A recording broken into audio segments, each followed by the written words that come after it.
So we got a little over a week until the NFL draft, and that means everybody's doing their last minute studying, their last minute debating when it comes to the prospects, and looking at mock drafts, studying mock drafts, and I'm no different. So here it is, an updated 2024 NFL mock draft. I've got a one-rounder, all the picks in the description box below. You can check it out and then criticize later. You'll find some similar themes to my last one a little over a week ago and some things that have changed.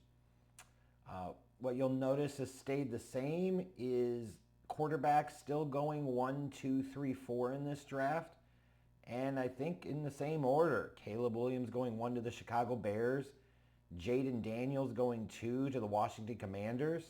J.J. McCarthy going 3 to the Patriots. And then the Vikings trading up huge to the Cardinals pick at number 4 to take Drake Maye out of North Carolina.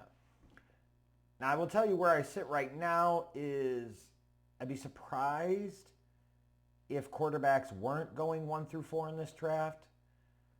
I'd be absolutely floored if Caleb Williams wasn't the Bears pick at number 1.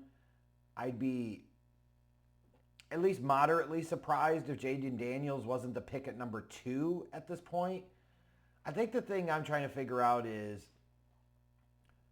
would the Patriots like either one of these quarterbacks? Is it Drake Maye that they actually like, or is it J.J. McCarthy that they prefer? Hard for me to know. When you look at the vastly superior physical tools of a Drake Maye, you would sit there and say, yeah, so that means the New England Patriots would take J.J. McCarthy. Pretty much, right? But like all bullshit aside, Bears are taking quarterback and they have to. Commanders have to hope that they pick the best of the rest. Whether it's Jayden Daniels or not is a big question mark. But they have to take a quarterback. And the Patriots, for all intents and purposes, they have nothing. They have to take a quarterback. And then in terms of situations, the other team that has to take a quarterback, it has to be the Vikings. Otherwise, why did you do that deal to get that first rounder in the 20s from Houston if you weren't going to move up to take a quarterback? I wouldn't really get it otherwise. But nonetheless, that hasn't changed. This time it went a little different with the 5th pick with the Chargers. I could have mocked maybe the Bears trading up there, but I said, what happens, and I tweeted this the other day, what happens if the Chargers go in a slightly different direction and they look relative to position and talent, the most special or generational talent in this draft is Brock Bowers, the tight end from Georgia. Is there a chance that they would value him?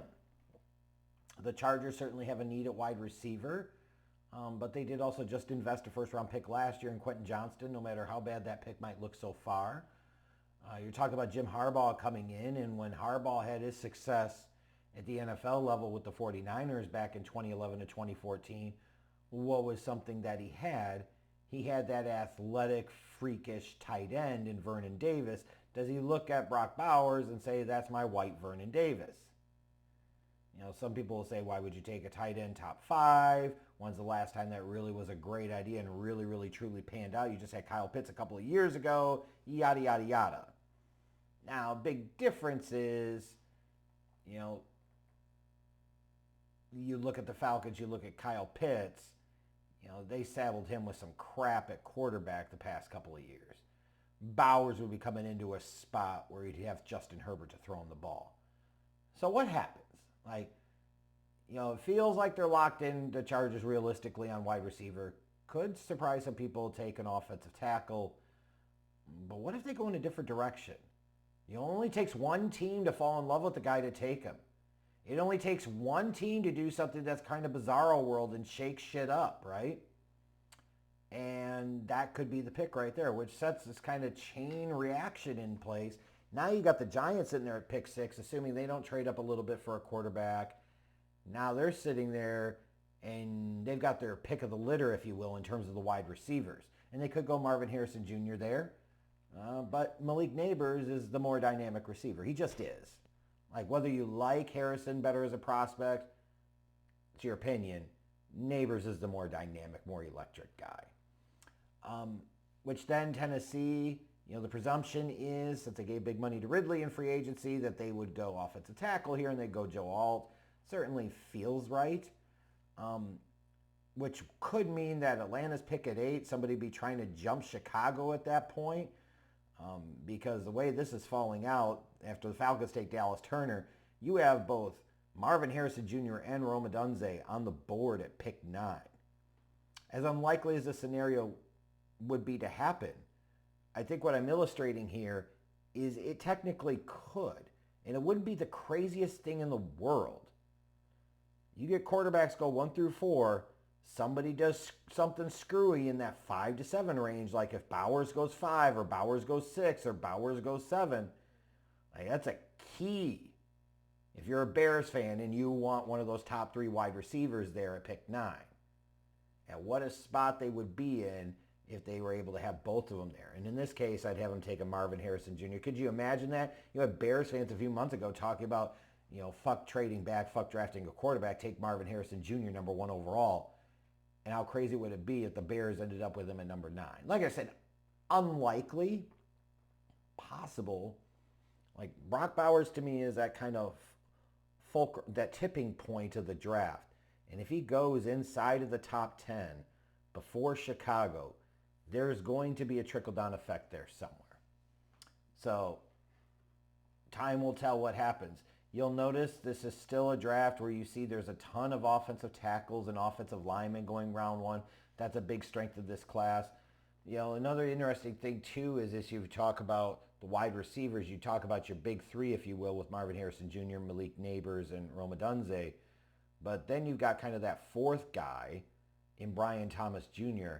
Somebody's, I feel like, is going to take him in the top 16, top 17. And in this case, I've got the Chiefs making a huge deal up the board to go get him and take him at 16 and leapfrog the Jags at 17 and the Bengals at 18. And the simple matter is you don't know what's going to go on with the Rashee Rice situation. The Chiefs are in win now mode. You're trying to win your 3rd straight Super Bowl. Fuck them picks. Go get you a dude. And Travis Kelce's not going to be the dude forever. You're going to be sitting there pretty soon and looking at Patrick Mahomes, and he's going to be thrown to a bunch of role players. You need to give him a star or a guy with superstar potential to throw to.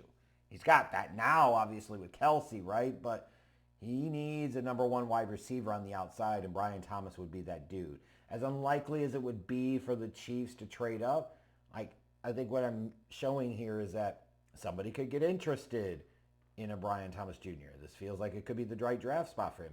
Potentially Chicago, like if it goes the other way, and you're talking about, the Chargers take a wide receiver at 5, the Giants take one at 6, somebody jumps up ahead of Chicago at 8, takes a wide receiver.